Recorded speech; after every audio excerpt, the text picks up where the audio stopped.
Hey everybody, welcome back to another episode of the Your Relationship With podcast. I'm your host, Melissa Snell. I'm the founder of the Powerful Women Rising community, which is a community for female entrepreneurs who want to be empowered to grow their business in a different way.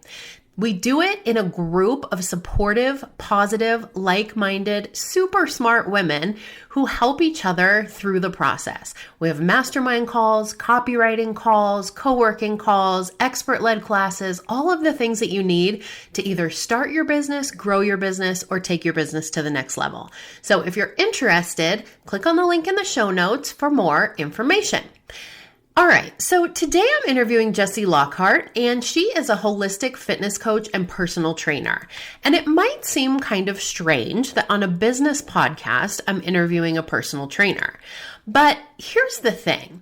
We're talking about your relationship with making your health a priority. And I think a lot of business owners think my health will come second. Wait until I've got this business off the ground. Wait until I'm making six figures. Wait until I'm doing X, Y, and Z, and then I'll focus on my health. That's like an extra added cherry on top bonus.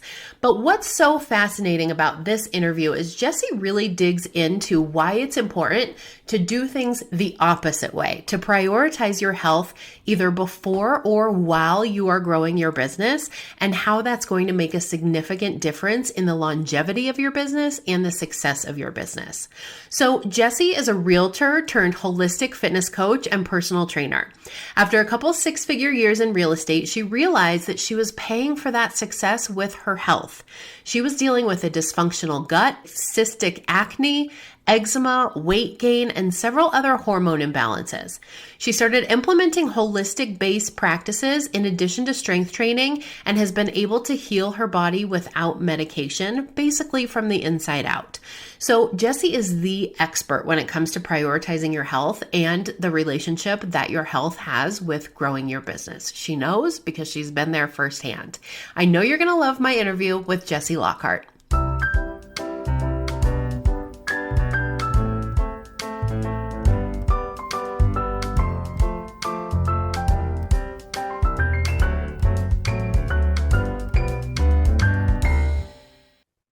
Hi, Jessie. Welcome to the podcast.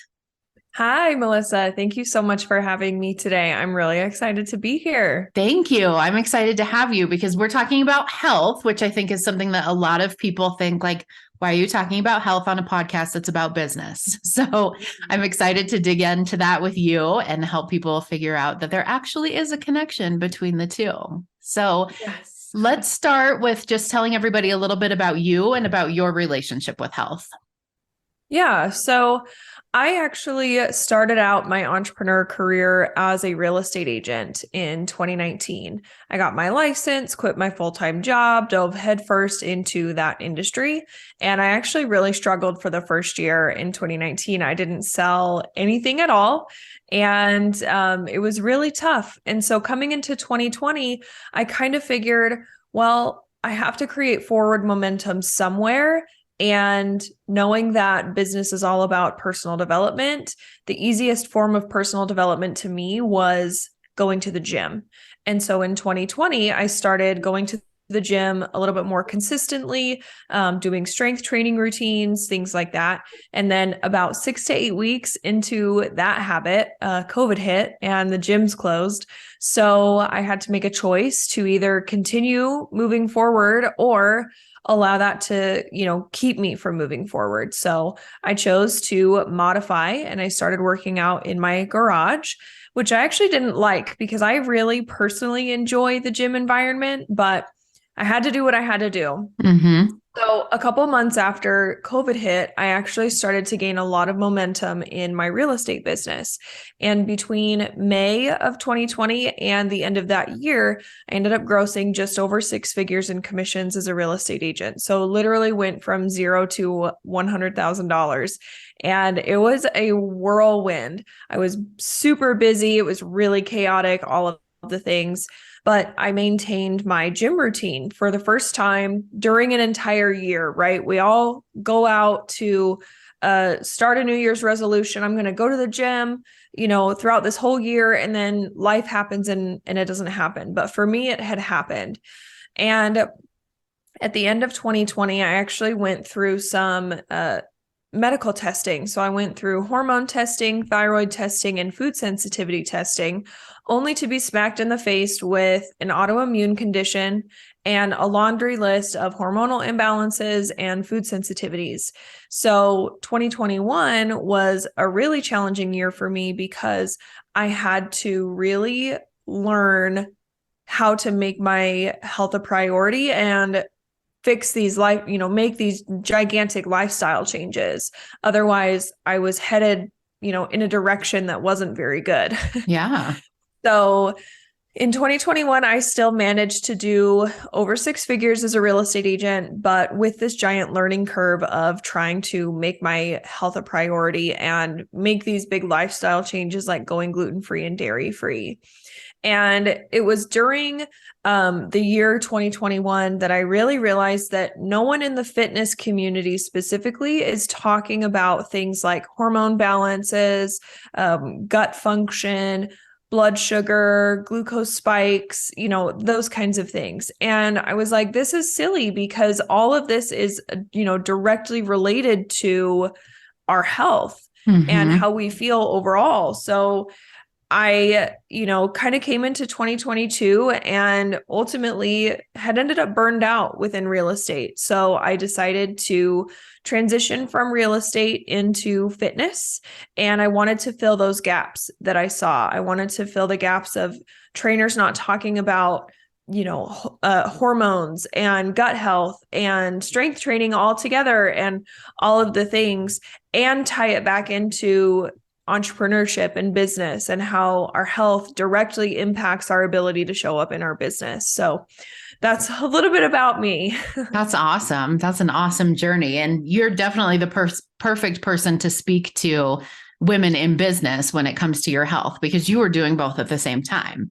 And so I'm sure you could definitely see there was a correlation between the times that you were doing a really good job taking care of yourself and making yourself a priority and times when it wasn't so great. So why do you think it's so difficult for women, especially women in business, to make themselves a priority?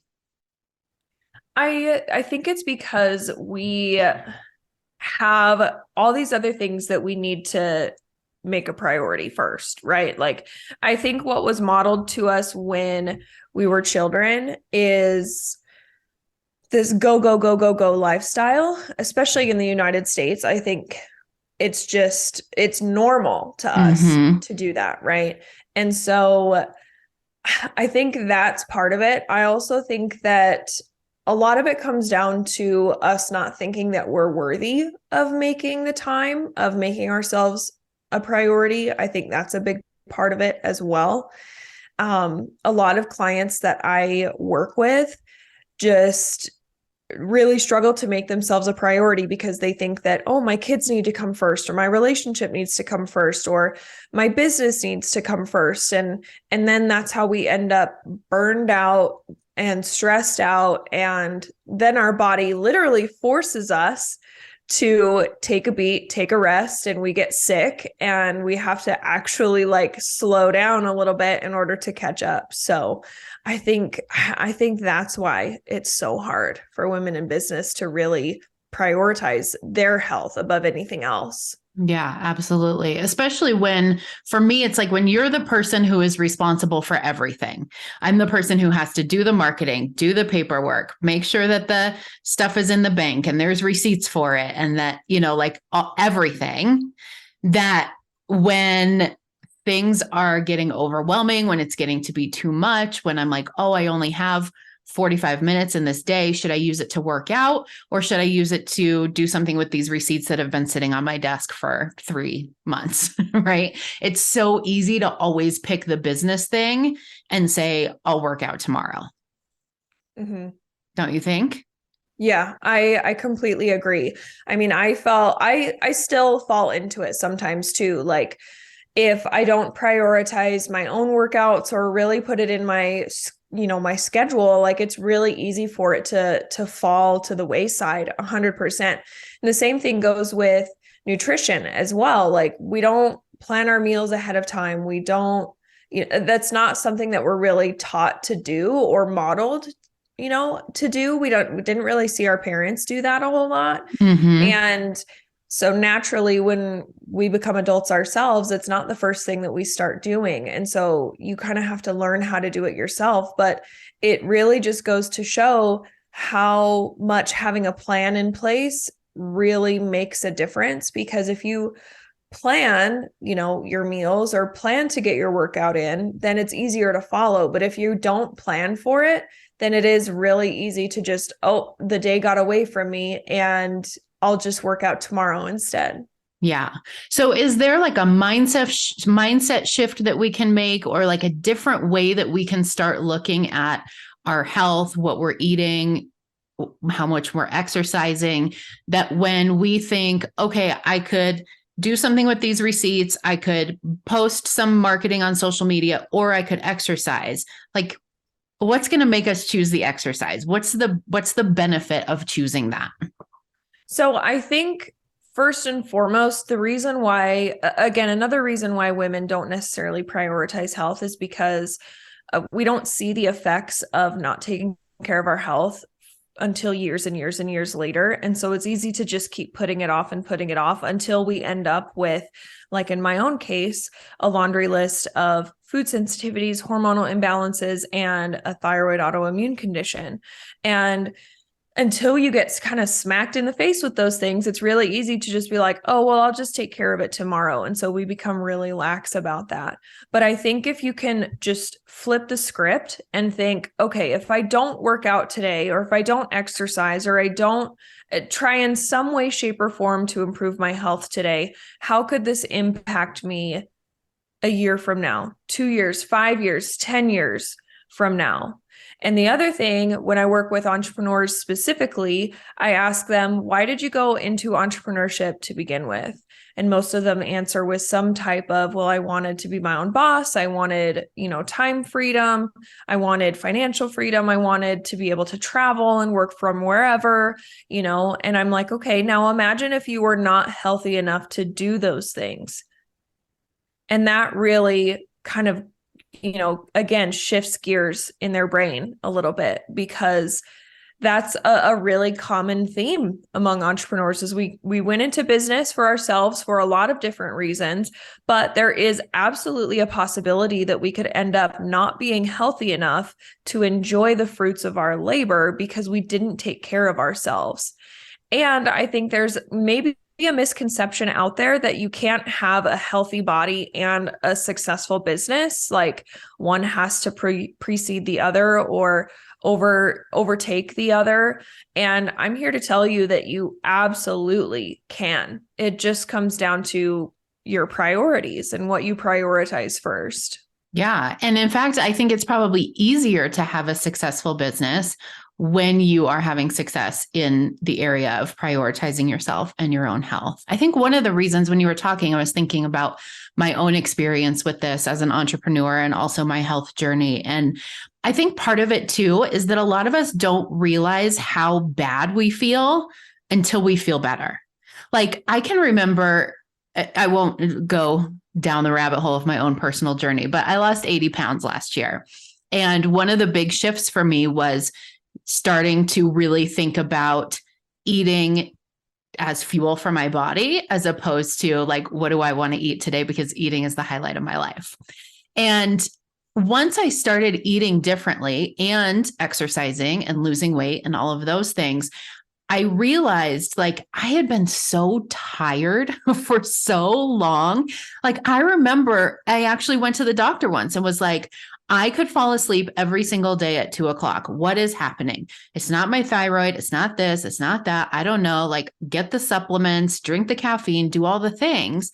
And I realized once I started prioritizing my health and taking better care of myself, all of a sudden I wasn't tired anymore. Like we think that that's just how it feels to be alive. Like that's how everyone else feels because life is hard and we're tired and our back hurts, right? But then when something changes, when we start to prioritize our health and we feel better, all of a sudden it's like, oh, people don't all feel like this, right? Yep, absolutely. And Yeah, it's insane to me how awful I used to feel. Like I catch myself, I've been on my journey for a couple of years now. And, you know, 2, 3 years ago, I mean, I was dealing with headaches on a daily basis and, really painful periods. I was afraid to go out to eat because I didn't want something to upset my stomach and then have to find a restroom right away. Like those are all things that I dealt with and literally altered my life around in order to not feel that way. Mm-hmm. And now I don't have that problem at all. I don't deal with headaches very often anymore. I don't deal with the stomach issues or pain or anything. But society has come to this point where stuff is so common that we think that it's normal, but in reality, it is not normal at all. And it Yeah. takes kind of that breaking the shelf, if you will, of realizing that, okay, just because it's common doesn't mean that it's normal for someone to feel like that. And that's what I see a lot in my coaching practice is women come to these realizations of like, oh, so you're telling me that XYZ symptom is not normal? And I'm like, no, it's not. And there are natural, ways to support your body. Symptoms are simply your body's way of communicating that something is off. And Mm-hmm. rather than squashing it with a prescription or simply ignoring it, it's just your body's way of asking for more support. And we have to figure out how to listen to it and then give it what it needs. Yeah, I love that. So one of the things that you talk a lot about is holistic fitness. So what is that exactly? Yeah, so I come from a fitness background. I am a certified personal trainer. And so I like to come at it kind of from the fitness perspective. So, fitness, we think of strength training, the gym, cardio, HIIT, whatever. Well, like I mentioned earlier, a lot of people in that industry don't really expand their mind view of health beyond exercise and a very, very basic nutrition Mm-hmm. standpoint of counting calories or tracking macros or something like that. When in reality, our health is way more nuanced than that. And there are deeper levels to it than that as well.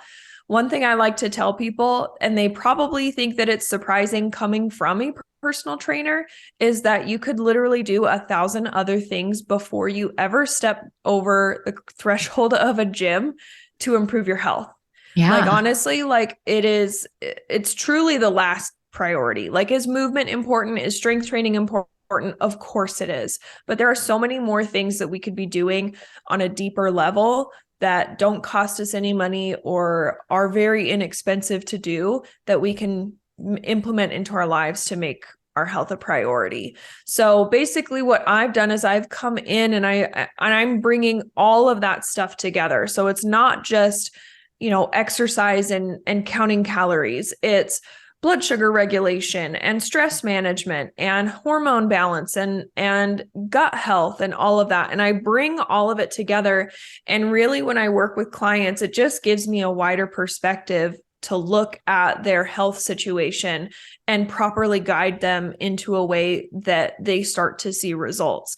Like if, for example, I'm working with a female client and she's frustrated because she's on her period, but she just doesn't have the energy to get to the gym or anything. Instead of being like maybe most trainers and saying, well, you got to suck it up, go to the gym, do whatever, I am then empowered because of the knowledge that I have to educate her and say, well, you're on your period. When you are on your period, when you are menstruating, you literally have the least amount of energy than you would at any other time of the month. So it's not a surprise to me that you don't feel like working out. Mm-hmm. Maybe instead, let's opt out your workout today for a 20-minute walk or some stretching or YouTube a 20-minute yoga session and do that instead. It gives me kind of more tools in the tool belt to give them, but allow them to still have autonomy over their body. And if she chooses not to work out at all, I'm not going to be upset by that because she's empowered with the education she has to make that choice for her body. And so holistic fitness is really just this idea of bringing together holistic based health principles with the fitness side of it, because up until now, it feels like they've been separated when they Mm-hmm. really need to be conjoined. Yeah, I love that because I know so many people who have a personal trainer and a nutritionist and a functional medicine doctor and a hormone specialist, right? Like we need a different person for all of the things. And so that's what I love about what you do is it's really like looking at the whole person and all of the things that are going on with the person and really working with what's going on in their body instead of like trying to force them against it. I think that's Yes, awesome. 100%. 100%. And women are constantly fighting against their bodies with traditional exercise regimens and things like that. Again, kind of circling back to the female hormonal cycle, every day out of a 28 to 35 day cycle is different. And we feel differently on each of those days. So our workouts are going to feel differently on each of those days. And our hormones in our body just work differently.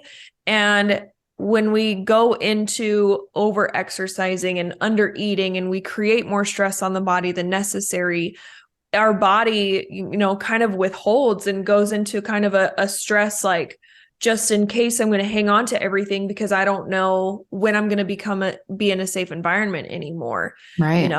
And most trainers aren't looking at it that way at all. That's awesome. So is there anything like if someone is listening to this podcast right now and they're like, okay, I have not been making my health a priority.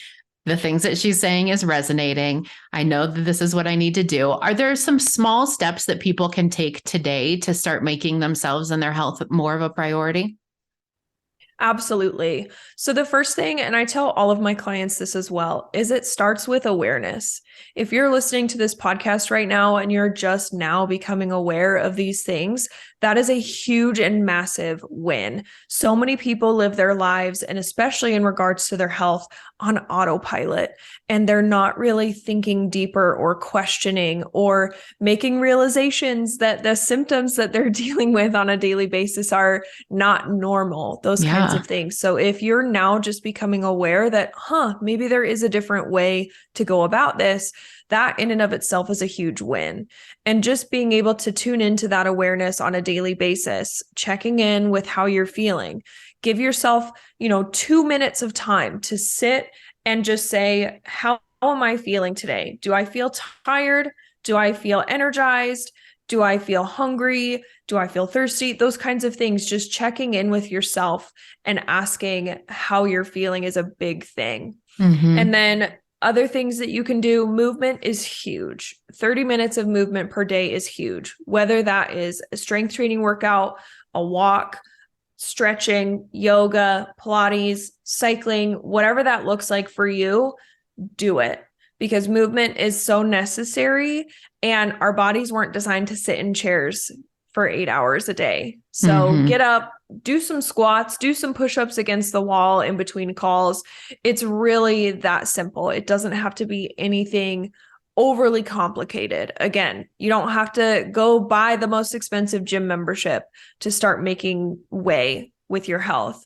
The other thing that you can start doing right now is start reading your ingredients lists. The shorter, the better. If there are a ton of ingredients that you don't know how to pronounce, your body doesn't know how to digest them either. They most likely are chemically engineered, hyper palatable ingredients that get you addicted to that particular type of food and keep you going back to purchasing it. So reading ingredients lists and trying to, eat as whole, nutrient dense as possible, which means one ingredient foods, potatoes, chicken, cucumbers, broccoli, strawberries. Those are all one ingredient foods, right? But you pick up a box at the grocery store of Hamburger Helper and there's like 25 to 35 different ingredients on there, right? So really starting to pay attention to your ingredients lists and what you're consuming and fueling your body with essentially is also a really huge thing that people can start doing right away. Oh, I love that. You're so smart. Thank you. So if somebody wants to connect with you more, you have a lot of good content that you put out there. If they're interested in what you do, the idea of holistic fitness, what's the best way for them to connect with you? Yeah, so Instagram is where I hang out the most. So come say hi to me over there. Come shoot me a DM and say, "Hey, I heard you on this podcast," and tell me what your favorite part is, because I would love to hear what you took away from this particular episode. So Instagram, I also have a free Facebook group. It's called the Swolistic Collective. I share a lot of great stuff in there as well. So those are going to be the two best places to find me. Awesome. I will link your Instagram in the show notes because it's amazing. And also the Facebook group if anybody wants to join that. Awesome. Thank you so much. Yes. Thank you for being on the podcast. It was great.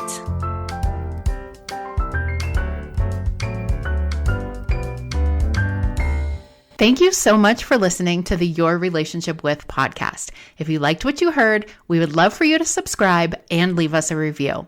If you want more information about the Powerful Women Rising community or about our monthly virtual speed networking event, check out the link in the comments. We'll see you next time.